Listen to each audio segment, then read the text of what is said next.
This is the Shrine of Resurrection from Zelda Breath of the Wild, and today I'm building it in Lego. Hello fellow Mellows, I'm Drew and I'm on a mission to tell the entire story of Zelda Breath of the Wild in a series of custom Lego builds. This is just the first of many videos in this series, so subscribe if you don't want to miss any part of Link's journey across Hyrule. A journey that begins in the Shrine of Resurrection.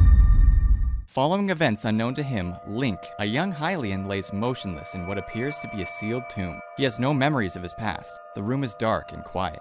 Faint blue light glows from a plant-like machine hanging from the ceiling above the tub where Link's body is submerged. Suddenly, a strangely familiar voice breaks the silence. Open your eyes. The water surrounding Link slowly drains as his eyes shoot open. Despite hearing a voice, he is alone in the room. All Link can see is a glowing pedestal with a strange device. Take it. The voice directs. It will help guide you after your long slumber. Confused, Link takes the slate, and the door to the chamber opens. This is the Sheikah Slate. Link will use this device to keep track of many things on his journey, including items he collects, objectives he has, people he meets, and places he's visited. His inventory is currently empty, but it will fill up more with each new area he explores. Link's outfit will change as he collects new armor sets, but since he doesn't currently have any, he'll be running around in his underwear. How heroic. Hopefully there's a spare change of clothes somewhere nearby. Since Link is the main character, he'll be the first figure on the list of character profiles. Okay, now that I know what I'm building, I need to come up with a design. Here's the plan. The main focus of this area is the shrine, which consists of the tub thing on the ground and the plant thing hanging from the ceiling above it. Great terminology, I know. In order to make the top part hang from the ceiling, I need to build a ceiling, obviously. That means I will also need a sturdy base and walls to hold it all up. I'm thinking 2 side walls and a back wall should work just fine for this build. That will leave the front wall open for play and display purposes. This does mean that the build won't include the wall with the door, but I might add that later if enough people want to see it. I want the ceiling to be removable to give better access to the inside of the build. To do this, I'll hold it down with mostly its own weight, using only a few Technic axles on either side to keep it from shifting out of place. This should make it sturdy while also allowing it to be removed easily. Okay, with the basic plan finished, I now have 3 main build objectives. The base, the walls, and the ceiling. Let's jump right into the first objective.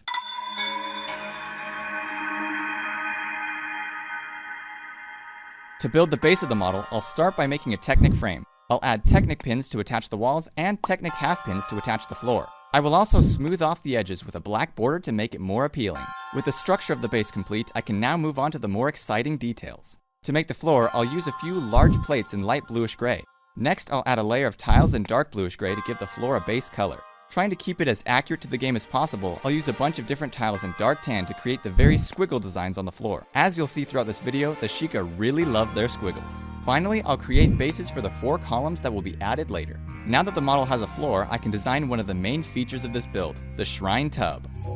My plan is to create it in 3 separate sections that connect using Technic pins. This should hopefully keep the build together while giving it that round shape. I know that many people watching this might want to build their own, so I'll add a short build montage for this part. Let's get into it. For anyone wondering, here's a list of all the parts needed to build this.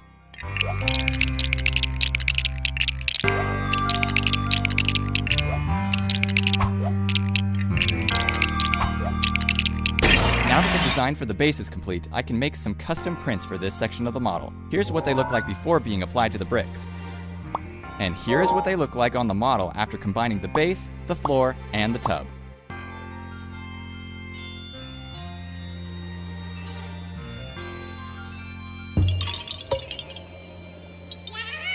Oh yeah, if you didn't know, there's a Korok hiding in the tub if you return later. Whenever Link finds a Korok in the game, he gets a Korok seed, so I'll add the first one to his inventory.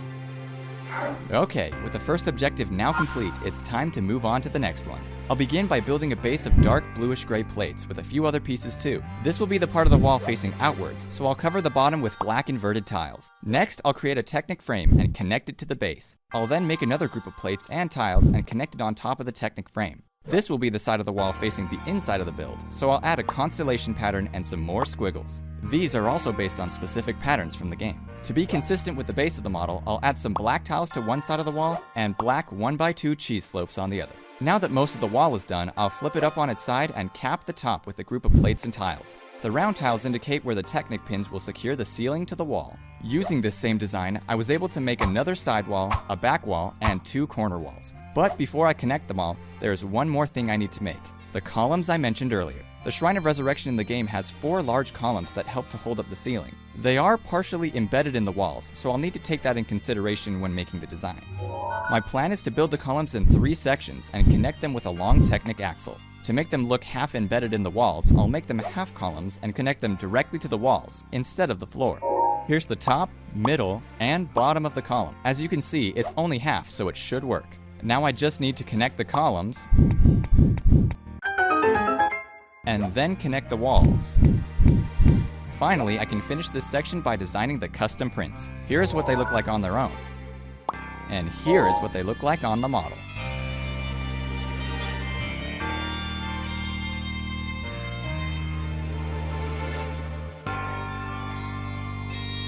Two objectives down, 1 to go. The ceiling needs to be strong to hold up the weight of the shrine overhang. I'll start with a sturdy Technic frame. I'll then add a layer of various plates and tiles on top of that. This is the side that will face the inside of the model, so I'll add some more details. The circles are where the roots of the shrine overhang will connect into the ceiling. Now it's time to create the centerpiece of this model, the plant-like shrine overhang. Like almost everything in this model, the shrine overhang has a sturdy Technic frame at its core. I'll cap the bottom off with a large dish piece and a 3x3 round tile. Next, I'll connect 4 of these slope builds, as well as 4 of these tubes. To recreate the dome at the bottom, I'll use 6 of these wedge builds. I'll attach them to the clips on the Technic frame using the bar from the rocker plate connected to each wedge. This allows them to be connected at the right angle so they line up perfectly. For the outer shell of the overhang, I'll use the hot air balloon pieces in dark bluish gray to give it that plant bulb shape. I'll also make a bunch of roots to cover the ceiling. With the overhang completed, I'll place it in the middle of the ceiling and lock it into the Technic frame using 2 long Technic pins. I'll then attach the remaining roots to the ceiling. Finally, I'll make a base of dark bluish gray plates and black inverted tiles to cover the top of the ceiling. To finish it off, I'll add some black tiles along the front. Now that the final section of the build is complete, I can design the custom prints. Here is what they look like on their own. And here is what they look like on the model.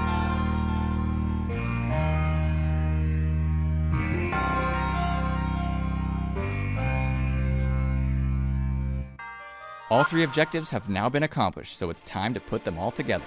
First comes the base, then I'll connect the walls. To bridge the gap between the two, I created a short wall build using bracket pieces that connects half to the base and half to the walls. Finally, I'll set the ceiling on top of the walls and lock it into place. I'll use 10 long Technic axles with stops at the end.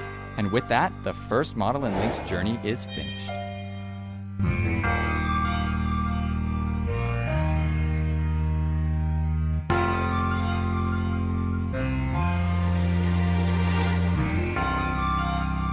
Subscribe or I'll make you step on a Lego.